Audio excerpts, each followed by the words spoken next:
the awareness about cinema has increased so much over the past years. So now everybody, not just film critics but audience also, they say, oh, it's so well edited, it's so beautifully cut. When you hear comments like that, what is it that you think are they thinking? What is your understanding of?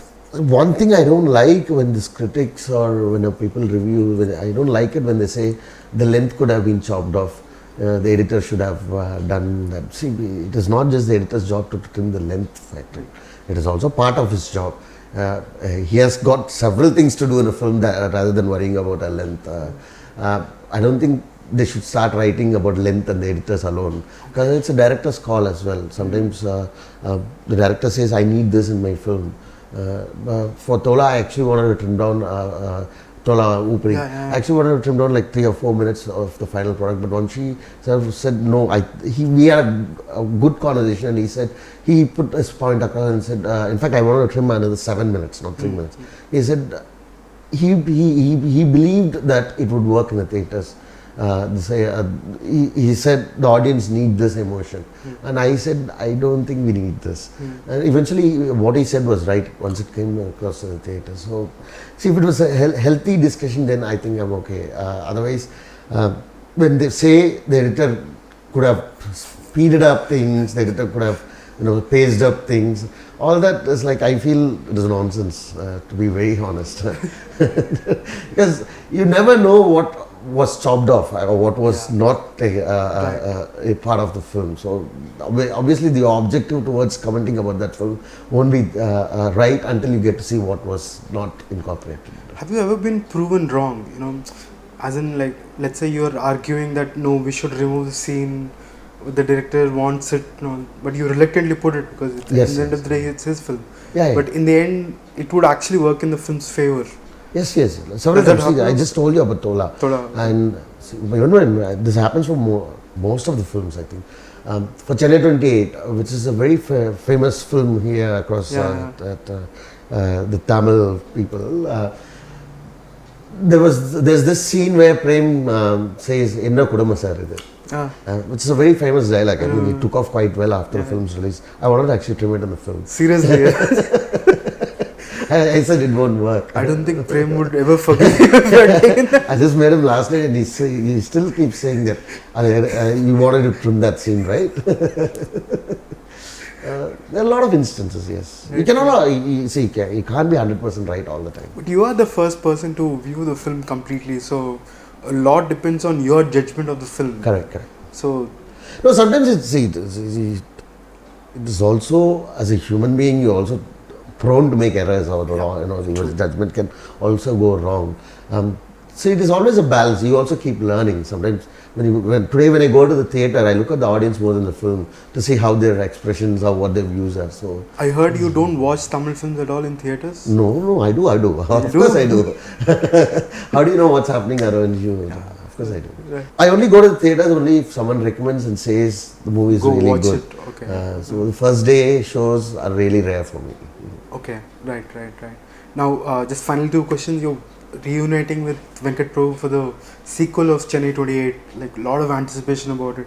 So, I'm sure you know the script, but so what is it that we can expect this time around? See, Chennai 28 Part 2 again is going to be as humorous as the first one is going to be. Venkat, he has brilliantly incorporated the first part skeleton in the second half as well. In the second part as well. So all the incidents or chapters that happen in the first half have also been taken off, also been done in the second part, but they are presented in a different way. Okay. The way these guys, again, it's all about cricket and why they play cricket. They start off the first part of the film.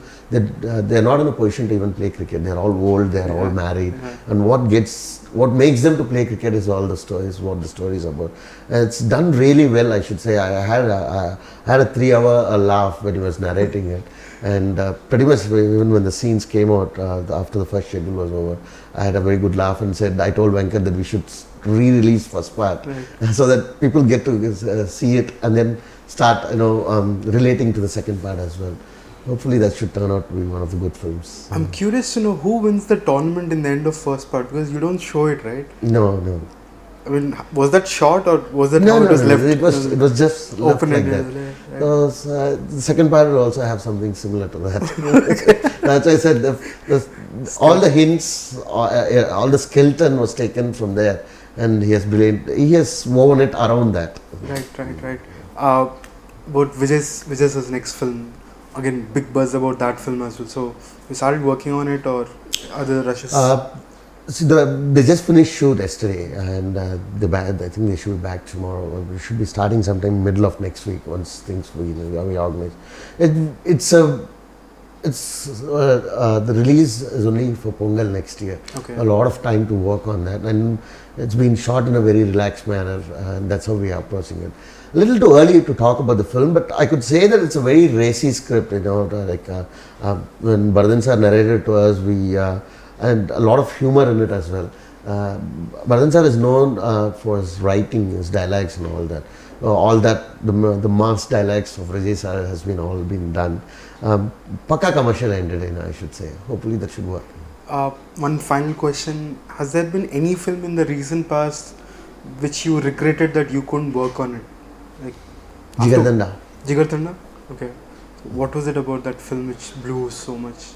The entire film itself, the way it was presented across, the edits, the actors in it, the people, the Karthik Subbaraj, the way he wrote the script. In fact, he came down once, and I don't know what happened. I have to ask him now. He came down and he said he's going to do a flick similar to Arne Gandam. It's about a gangster film and all that. So we hit off very well, and I said we'll meet up sometime next week. And then I said I'll hear the script, and he said okay. But after that, no one came across. Okay. Eventually went to Vivek, who's a good friend of mine.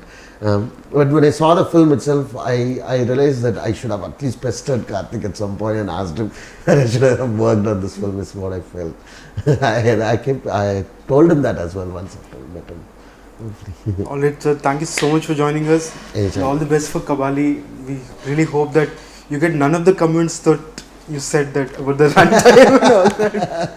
No, I think Kabali should do well, and hopefully it should satisfy all the fans. So. Right. What's your favorite scene in the film? Do you have a favorite scene? I told you, the younger version. Oh, the younger version. Yes, Right. yes. So before leaving, any final words to our iDream viewers? I've been following iDream. You guys have been doing a fabulous job. When I was actually coming in for the interview, I was mulling over on what to talk about because you've been asking very sensible questions. I hope I haven't disappointed you now. No. So keep up the good work. Thank you. Thanks a lot. One of the fans messaged me and said, if you're going to chop off any Rajini sir scenes, make sure that you put it across and keep it safe, so that when we want it, we'll ask you to put it across online. And I'm like, okay, fine. It's always like they're putting a knife on your throat.